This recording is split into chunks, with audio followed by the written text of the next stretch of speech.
Bonjour et bienvenue. On se retrouve aujourd'hui, non pas dans le studio, mais devant mon imprimante 3D. Parce que voilà, cette machine, ça fait 1 an que je l'ai achetée. Je l'avais achetée pour mon anniversaire l'année passée. Et je pense qu'il est temps de faire un petit récapitulatif de ces 1 an sur cette imprimante et tout ce qui a pu se passer autour de l'impression 3D pour moi. Donc c'est pour ça que j'ai choisi de faire une vidéo sur cette imprimante une nouvelle fois. Donc en ce moment, donc on va en reparler, mais elle est en train d'imprimer du TPU qui est un filament très souple et qui permet de faire des pièces flexibles. Voilà, cette imprimante, si vous vous rappelez l'année dernière, elle a quand même beaucoup changé. Vous le trouverez que la tête est complètement différente, le bed n'est plus du tout le même. Et il y a 2-3 petites choses comme un appareil à côté, elle a un Raspberry Pi, une caméra, une lampe. Mais les modifications sont un peu plus profondes que ce que vous pouvez voir. On va en reparler. Donc comme je disais, ici elle est en train de me faire une pièce en TPU. Et particularité du TPU, comme vous le voyez, eh bien je l'imprime tout doucement. Ça fait partie des fils où il ne faut pas être pressé de faire ces pièces. Il faut descendre de beaucoup la vitesse de l'imprimante pour sortir des pièces qui sont parfaites à la fin et qui respectent les tolérances qu'on veut leur faire, surtout en fil flexible. Donc je vais la laisser terminer son impression et on va s'approcher de l'imprimante pour parler un tout petit peu de tout ce que je lui ai fait à cette imprimante. La toute première chose que j'ai essayé de faire avec cette imprimante, c'est de la rendre un tout petit peu plus silencieuse. Parce que si je vous passe un extrait de comment elle était l'année dernière, eh bien vous pourrez entendre le bruit qu'elle fait. Donc je vous laisse le petit extrait.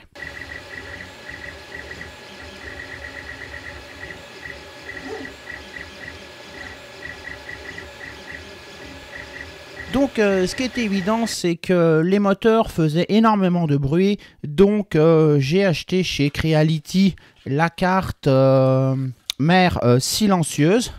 Ça c'est l'ancienne carte.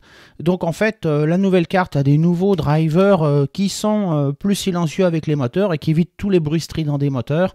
Et ça change vraiment la vie. Mais ensuite... j'avais encore des problèmes, je trouvais trop de bruit de ventilation de la boîte en bas, de la carte mère, de la partie principale de l'imprimante.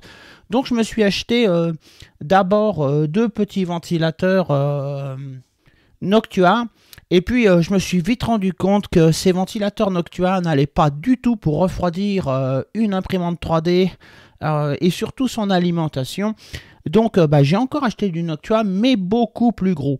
Donc eh bien je vais les enlever sur le boîtier et je vais vous montrer l'intérieur du boîtier, les modifications que j'ai faites.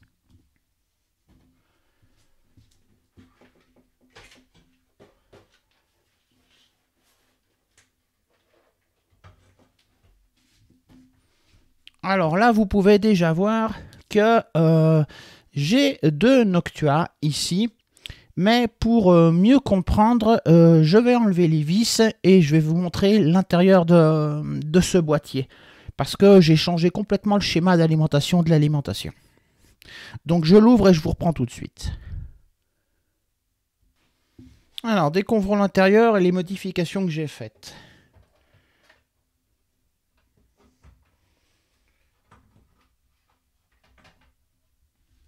Voilà, alors déjà, comme on peut le voir, la carte silence, elle est ici.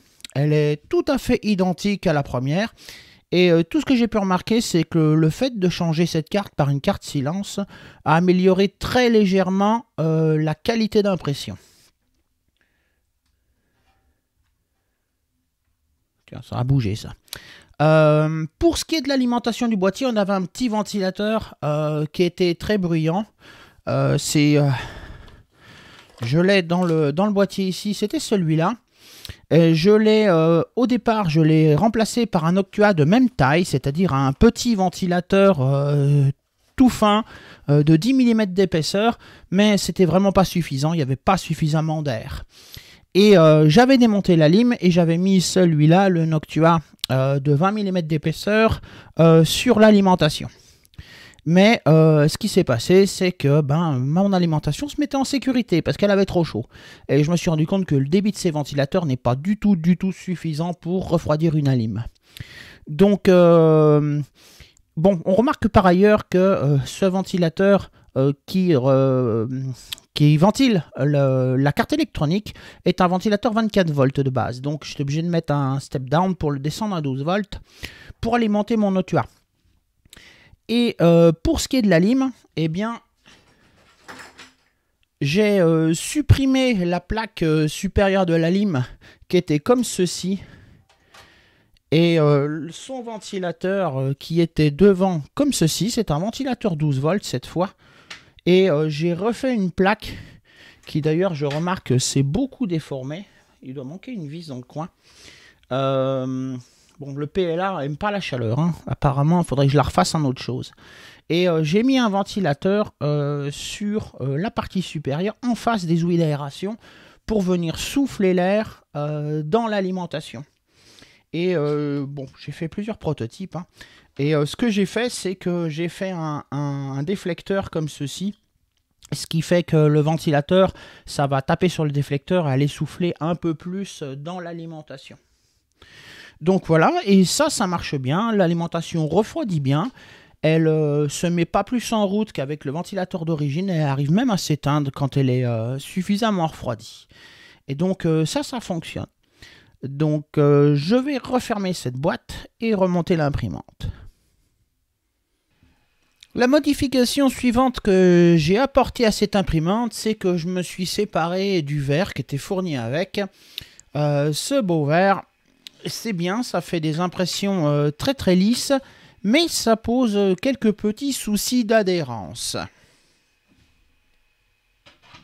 Je peux vous montrer par exemple pas mal de pièces ratées, comme celle-ci où on voit qu'il y a levé dans un coin, voilà, de warping. J'en ai une autre qui est encore bien pire ici, voilà, elle s'est décollée tout le coin ici sur le verre, plus celui-là. Et même légèrement celui-là. Pas que sur... et puis c'est tous les fils qui font ça, hein. Là, on voit bien que c'est tout décollé dans le coin. Donc voilà, j'ai acheté du PEI. J'ai d'abord acheté un PEI qui était un peu trop petit pour mon imprimante.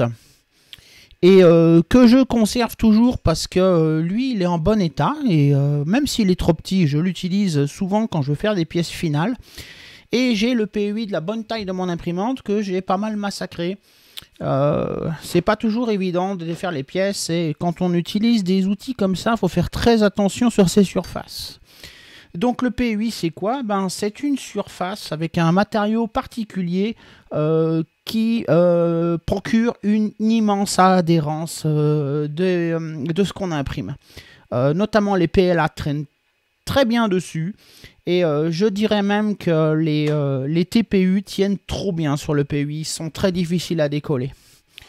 De l'autre côté, on a une autre surface que j'ai jamais utilisée, qui est une surface granuleuse, qui permet d'avoir des états de surface qui sont très intéressants, un peu comme des plastiques de machines qui ne sont pas lisses, quoi. C'est exactement la texture qu'on pourra obtenir avec le PEI. Donc ce PEI, ça marche comment? C'est métallique, donc ça s'aimante, ça tient très bien sur le bed, et il y a un film 3M ici qui est autocollant, donc qui est collé sur le bed et qui permet de venir placer la plaque de PEI sans aucune autre fixation que de la poser. Et ça tient bien. Et c'est un gros changement sur les adhérences, hein. J'ai plus de décollage comme on peut le voir sur ces pièces. Et même sur le verre, en essayant de mettre des brines autour, sur les coins, j'avais quand même des décollages de temps en temps.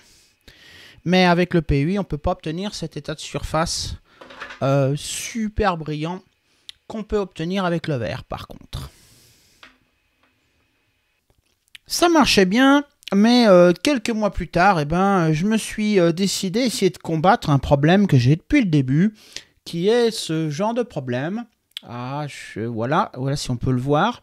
C'est des interférences. Des interférences qui sont relativement marquées sur cette pièce-ci, mais qui étaient très très visibles sur toutes les surfaces verticales, où on voyait des stries régulières sur toutes les surfaces verticales. J'ai malheureusement jeté beaucoup de pièces faites avant, donc je ne peux pas vous montrer.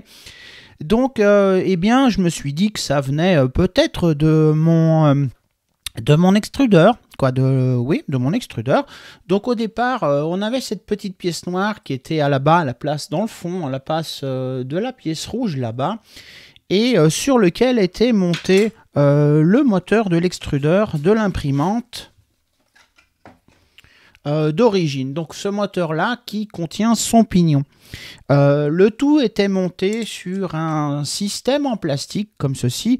Donc première chose que j'ai fait, c'est que je l'ai remplacé par un système en métal en espérant avoir un résultat un peu mieux. Bon, ça n'a rien apporté de ce côté-là. Donc j'ai décidé d'acheter un kit pour passer en direct drive. Donc je me suis acheté le kit suisse. Micro suisse direct drive pour Under 5+. Alors ce kit, ça comporte pas mal de choses. J'ai été obligé de racheter un moteur, donc parce que l'autre il avait la poulie dessus. Donc au lieu d'avoir l'extrudeur qui est là-bas dans le fond et d'avoir le fil qui est poussé à travers du petit tube jusque dans la tête ici, eh bien le fil il arrive jusqu'ici par le même tuyau, mais le moteur est là, donc beaucoup plus près de la tête d'impression.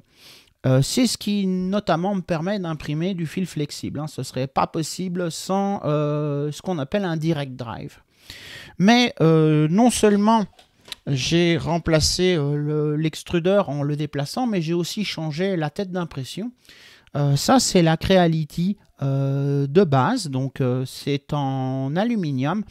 Le nouvel extrudeur que j'ai est en métal. La seule chose que j'ai conservée, c'est le nozzle en brasse. Pour pouvoir, parce que les nozzles métalliques sont trop problématiques en termes de température et j'imprime pas de fil qui soit abrasif, donc voilà, donc j'ai gardé un nozzle comme celui-ci, mais tout mon corps est métallique, ce qui fait que maintenant je peux faire de l'ABS, de l'ASA et des choses comme ça, ce que j'ai encore pas essayé. Et j'ai une petite poulie ici qui me permet de retirer ou de pousser le fil dans l'extrudeur. Quand je veux changer de bobine, c'est vraiment plus pratique que d'aller pousser une manette là-bas dans le fin fond. J'en ai profité aussi pour changer la ventilation. Il y avait cette petite pièce qui permet de pousser de l'air sur le filament qui sort pour le refroidir, notamment pour faire les ponts. Et je l'ai changé par une version qu'on ne voit pas très bien, mais elle a un bec beaucoup plus long qui va jusque contre le nozzle pour bien refroidir le filament à sa sortie plutôt que de souffler de très loin. Et ça lui permet de faire des ponts bien plus propres et bien plus longs. Malgré tout, le fait d'avoir mis le direct drive et changé complètement la manière d'extruder sur cette imprimante ne m'a jamais corrigé les problèmes d'interférence sur les verticales et sur les surfaces planes. Et donc c'est là que j'ai découvert en fait que de base l'imprimante, son algorithme pour chauffer le bed était pas optimal du tout, ce qui fait qu'il chauffait le bed en escalier, un petit peu comme un signal d'horloge. Il le chauffait plus, le chauffait plus, et qu'à chaque fois qu'il mettait le chauffage en route, ça provoquait plus d'intensité qui était tirée sur la lime, et ça baisse très très légèrement l'extrusion du moteur. Le moteur extrude un tout petit peu moins de matière quand le bed chauffe. Donc ça a été très difficile à trouver ça, et j'ai fini par le trouver sur une chaîne YouTube de Carcé Fabrication et qui a fait un firmware qui passe le chauffage du bed en PID, c'est-à-dire que c'est un système d'asservissement dérivé intégral qui permet de lisser beaucoup la montée en température du bed, de la faire progressive, de la monter un tout petit peu, de la baisser un tout petit peu, ce qui fait beaucoup moins d'appels, d'intensité sur l'alimentation et qui ne me provoque plus d'interférences sur les impressions. Voilà celui que je vous ai montré tout à l'heure. Et voilà ce que je peux faire maintenant. Bon, c'est pas tout à fait le même plastique, mais néanmoins, la différence est flagrante. Et c'est pareil sur les surfaces. On ne le voit pas bien, les interférences sur celle-ci. Mais si je le compare à une nouvelle impression, la différence est quand même flagrante. Sinon, par ailleurs, j'ai fait d'autres petites modifications. Si vous voyez la pièce verte là-bas, elle entoure juste le détecteur de filament et ça me permet d'y mettre un tube flexible qui va vers cet appareil à côté. Cet appareil à côté, c'est un sécheur de fil. Je me suis rendu compte que j'avais des vieilles bobines qui ont 1 an, que je n'avais pas utilisées et pas forcément bien stockées, et qu'elles n'adhéraient pas sur le PEI, et on entend des petits claquements pendant l'impression. En fait, ce sont des bulles d'eau qui éclatent sous la chaleur. Donc, ça veut dire que le fil est mouillé. Donc, mettre ce fil à sécher dans le sécheur de fil, et on peut directement dérouler les bobines dans le sécheur de fil et les relier. C'est pour ça que j'ai fait la pièce verte, parce que je peux visser un petit truc là qui va tenir le tube et avoir directement la bobine dans le sécheur de fil. Et la dernière chose que j'ai fait, vous voyez la pièce verte autour de la bobine.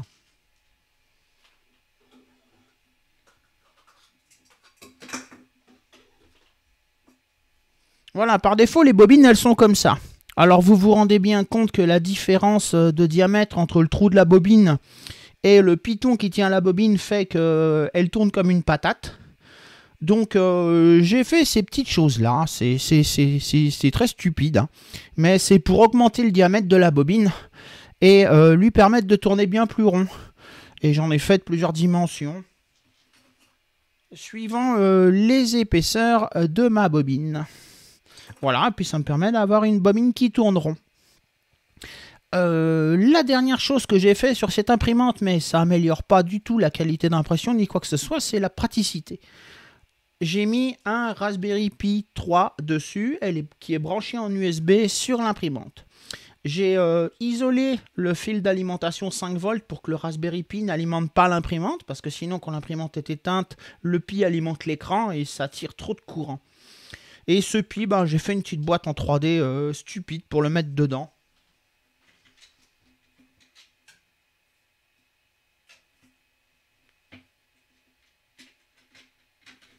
Voilà, une boîte que je peux ouvrir et puis j'ai mis des radiateurs dedans. Et ce Pi, c'est lui qui va envoyer l'impression à l'imprimante. C'est plus du tout la carte SD, je n'en ai plus. Et il y a Octopi dessus et je vais vous le montrer sur le PC. Et c'est vraiment très pratique parce que par défaut sur l'imprimante, on peut mettre qu'une vingtaine de fichiers à imprimer sur la SD. Tandis qu'avec l'Octopi, on peut faire des dossiers, avoir des noms longs de fichiers. Parce que si on mettait un fichier de nom long, il ne le voyait pas du tout. On peut en avoir une infinité. Et c'est vraiment très très très pratique ce truc-là. Depuis mon slicer, je peux directement envoyer les fichiers imprimés à l'imprimante par le Wi-Fi. Donc ça c'est formidable. Donc justement on va regarder un petit peu sur le PC l'Octopi et quelle est l'interface pour maintenant gérer cette imprimante. Voici l'Octopi qui est disponible donc depuis un navigateur qui permet d'accéder au Pi et ça permet d'avoir une bonne vision sur ce qui se passe sur l'imprimante. En plus à tout moment on peut voir ce qu'il essaie d'imprimer en étant sur l'onglet G-code. Et on a aussi un onglet terminal qui permet de voir toutes les commandes qui sont envoyées à la printer. Et on peut aussi lui envoyer des commandes nous-mêmes. Mais un add-on que j'ai installé et qui pour moi est très important, c'est le bed leveling qui permet de voir, une fois qu'on a probé le bed, comment sa géométrie, s'il est bien plat, et je fais bien gaffe que les 4 coins soient à moins de 0,1 mm. Puis après, on a l'onglet température qui permet de voir à combien on imprime. Et ici, je suis sur du TPU, donc j'imprime avec un bed seulement à 45 degrés parce que sinon ça colle trop. Voilà pour Octopi, très très pratique. Et vous voyez, il y a plein de dossiers sur la gauche avec tous les impressions que je peux trier et imprimer. En termes de slicer, j'utilise le Prusa Slicer. J'ai toujours été habitué à celui-là et moi je trouve qu'il fonctionne très très bien. J'ai essayé l'autre que tout le monde utilise. Je suis toujours revenu à celui-ci. Donc ce qui est très pratique, bon, déjà c'est qu'on peut définir tous ces types d'impressions. Donc j'ai des profils pour le TPU, pour le PLA, pour d'autres. Je peux dire, là j'ai, bon, c'est pareil, hein, j'ai toutes mes configs différentes. Et pour chaque filament, je peux régler mon filament, je peux changer de filament et j'aurai directement mes paramètres qui seront appliqués. Une fois que j'ai slicé mon objet, eh ben, j'ai qu'à cliquer sur le bouton ici et je peux faire télécharger et imprimer et il sera envoyé directement à l'imprimante et elle démarrera l'impression. Et ensuite, on peut utiliser Octopi pour regarder le résultat. Donc moi, je trouve que c'est très pratique comme ceci. Pour ce qui est de mes réglages d'impression sur le PEI, j'ai fait très très simple. Si je mets une feuille de papier sous la tête et que je descends à 0,1 mm d'altitude, eh bien on va voir que la tête descend et que mon papier passe tout juste sous la tête en grattant légèrement la tête. Donc, sachant qu'une feuille de papier, ça fait 0,1 mm environ, eh bien, j'ai un Z qui est exactement à 0. C'est-à-dire que si je mets à 0, il touche le bed. Juste touché. La première couche se faisant de 0,2 mm, généralement en PLA, pour une impression en 0,16, la première elle fait 0,2. La tête va être exactement en 0,2 mm du PEI. Pour régler ce Z, moi j'utilise la console depuis Octopi, c'est-à-dire que je fais un M851 et puis je lui fournis mon Z offset et je vais corriger comme ça jusqu'à ce que j'ai ma feuille de papier qui passe juste dessous quand je suis à 0,1. Sur du verre, faut pas faire comme ça. Sur du verre, il faut enlever 0,1 pour que quand on imprime la première couche à 0,2 mm d'altitude, la tête soit effectivement qu'à 0,1 mm du bed pour qu'elle écrase le PLA sur le verre pour qu'il colle. Sur le PEI, c'est pas nécessaire. Il va coller et ça évite de faire des pattes d'éléphant aux pièces sur le PEI. Voilà. Maintenant, si on parlait un petit peu de 3D, je vais vous montrer comment je fais mes objets en 3D. Pour faire mes objets en 3D, moi je fais pas comme tout le monde. J'utilise un logiciel sous Linux qui est disponible aussi sous Windows qui s'appelle OpenSCAD. On voit le nom ici. Et c'est un langage de programmation qui permet de faire des choses. Si par exemple je veux faire une boîte, ben, je vais faire un cube. Mettons que je veux faire une boîte qui va faire 80 mm sur 50 sur 30 de haut. Voilà. Je fais un petit cube et j'ai ma boîte qui est là. Maintenant, si je veux vider ma boîte, eh bien, je vais faire une différence entre cette boîte que je viens de créer et une autre boîte que je vais déplacer un petit peu. Voilà. Je vais la décaler de 1,1,1 et je vais faire un cube qui cette fois ne va pas faire 80 mais va faire 78 sur 48, mais on va le laisser de 30 de hauteur. Et si, voilà, j'ai fait mon opération et j'ai une belle boîte. Alors, qu'est-ce que j'ai fait ici? Eh ben, j'ai tout simplement fait un cube extérieur qui fait les dimensions donc, que j'ai données au début, qui sont 80 par 50. Et ensuite, j'ai décalé de 1, 1, 1, donc un tout petit peu dans les 3 axes un cube qui est 2 mm plus petit. Donc j'ai enlevé le cube du premier cube et donc ça m'a fait une boîte. Avec pas mal d'opérations comme ça, on peut faire à peu près tout ce qu'on veut. Je vais vous en faire une autre qui est sympathique aussi. Donc faisons une boîte un peu plus sympa, une boîte courbe. Donc pour ce faire, je vais lui définir une courbure que je vais lui donner 4 mm. On va faire une boîte qui va faire toujours 70 en X, 50 en Y et un Z de 30 mm. Mais cette fois, on va utiliser un objet différent. On va utiliser un objet qui est une composition. Donc c'est le HUL. Le HUL, comment ça marche? Eh bien, mettons que je pose une sphère qui soit tangente aux 3 axes. Donc je vais la décaler de la courbure sur les 3 axes. Et je vais faire une sphère de R égale ma courbure. Si je ferme mon HUL avec un seul objet, il me fait une sphère qui n'est pas très détaillée. D'ailleurs, je vais augmenter un petit peu sa définition. On va lui demander de faire 45 facettes pour 360 degrés. Et on devrait avoir une meilleure définition sur notre sphère. Voilà. Donc on voit bien que j'ai créé une sphère qui est tangente aux 3 axes. Avec le HUL, ce que je peux faire, c'est que je peux créer des objets qui sont la jointure de plusieurs objets. Donc si celle-là, je la décale de X moins courbure, histoire qu'elle soit tangente à la mesure de 70 mm qui est mon X, voilà, il m'a créé un objet qui est un espèce de cigare. Et maintenant, je peux continuer comme ça et me faire mes 4 objets. Alors celui-là, je vais le poser en X moins courbe, Y moins courbe, et celui-là juste en Y moins courbure, à l'autre coin. Et je me suis fait une petite plaque qui est à base d'arrondi. Donc on a une boîte qui est encore très très plate, mais je vais la continuer. Alors ce que je vais faire, c'est que je vais recopier tout ça. Et ce que je vais changer, c'est que au lieu de me mettre en courbe, je vais mettre en Z. Et ici, au lieu de faire une sphère, je vais faire un cylindre. Et je vais toujours lui laisser la courbure, mais je vais lui donner une altitude très très très basse. Donc c'est un cylindre qui va faire une épaisseur minuscule. Voilà. Et si je rends ça...